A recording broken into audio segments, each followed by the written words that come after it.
আসসালামু আলাইকুম প্রিয় ভাইয়া ও আপুরা। এই ভিডিওতে আমরা সপ্তম শ্রেণীর বাংলা প্রথম পত্র সপ্তবর্ণ বইয়ের শব্দ থেকে কবিতা এটার অনুশীলনী সমাধান নিয়ে আলোচনা করব। আমাদের আগের ভিডিওটিতে এমডি আলিফ খান লিখেছে থ্যাঙ্কস স্যার, তোমাকেও থ্যাঙ্কস আলিফ। এটা রয়েছে 19 পৃষ্ঠার মধ্যে। শব্দ থেকে কবিতা এই গল্পটি লিখেছেন হুমায়ুন আজাদ। তোমরা এই গল্পটা পড়ার আগে একদম নিচের দিকে চলে যাবে।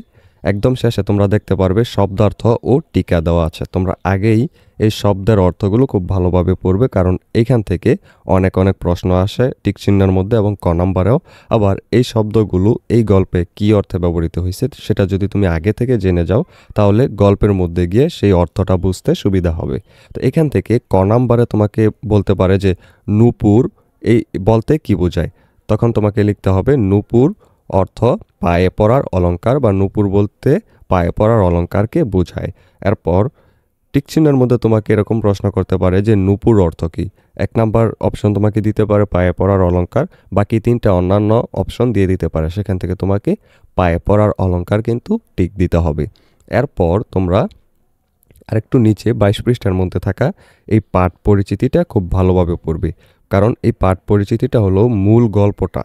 পুরো গল্পটা যেই বিষয়ে লেখা হয়েছে ওইটার যে সারমর্ম, ওইটার আসল অর্থটা কি, ওইটা আসলে কি নিয়ে লেখা, ওই জিনিসটাই এই পাঠ পরিচিতির মধ্যে দেয়া থাকে।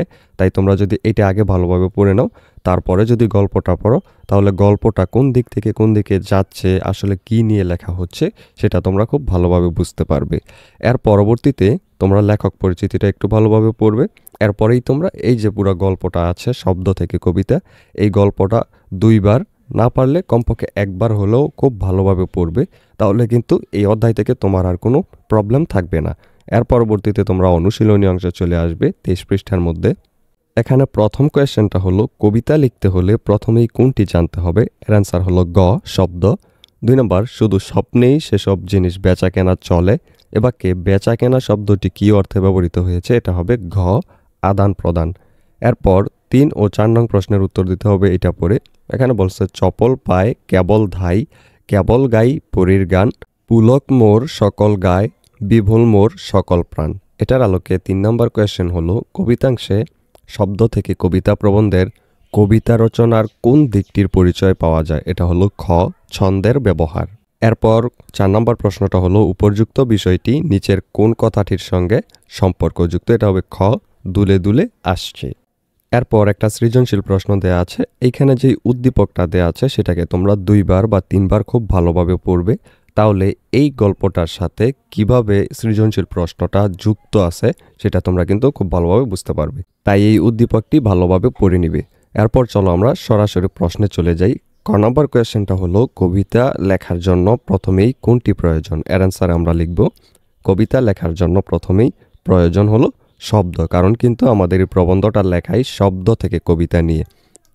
এরপর খ নাম্বার কোয়েশ্চেনটা হলো কবিতার জন্য দরকার শব্দ, রং বেরঙের শব্দ বুঝিয়ে লেখো। এর অ্যান্সারে আমরা লিখব কবিতা লেখার জন্য শব্দ জানার প্রয়োজনীয়তার কথা বোঝাতে প্রাবন্ধিক প্রশ্নোক্ত কথাটি বলেছেন। কবিরা একটি শব্দের পাশে আরেকটি শব্দ বসিয়ে একটি শব্দের সাথে আরেকটি শব্দ মিলিয়ে কবিতা লেখেন। কোনো কিছু তৈরি করতে গেলে অনেক জিনিসের প্রয়োজন হয়, যেমন গুড়ি বানাতে দরকার লাল নীল কাগজ, সুতা, বাঁশের টুকরো, তেমনি কবিতা বানাতেও কিছু জিনিস চাই, আর সেই জিনিসগুলোর মধ্যে প্রথমেই প্রয়োজন শব্দ, রং বেরঙের শব্দ।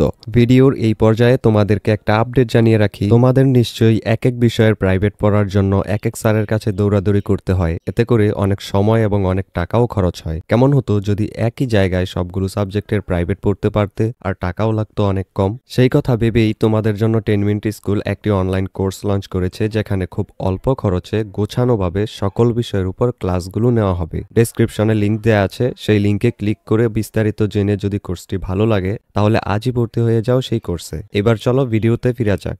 এরপর গ নম্বর কোয়েশ্চেনটা হলো কবিতার বিষয়ে নির্ঝরের প্রশ্নের উত্তর শব্দ থেকে কবিতা প্রবন্ধে কিভাবে প্রতিফলিত হয়েছে লেখো।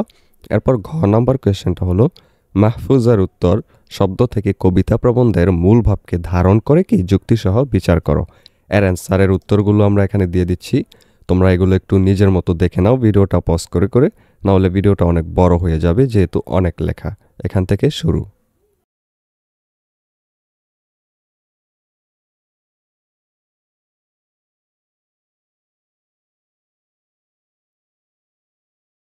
এই প্রশ্নের উত্তর এই পর্যন্তই। পরবর্তী ভিডিওতে আমরা এর পরবর্তী যে অধ্যায়টা আছে পাখি লীলা মজুমদারের লেখা এটা নিয়ে আলোচনা করব। সেই ভিডিওটা পেতে হলে অবশ্যই সাবস্ক্রাইব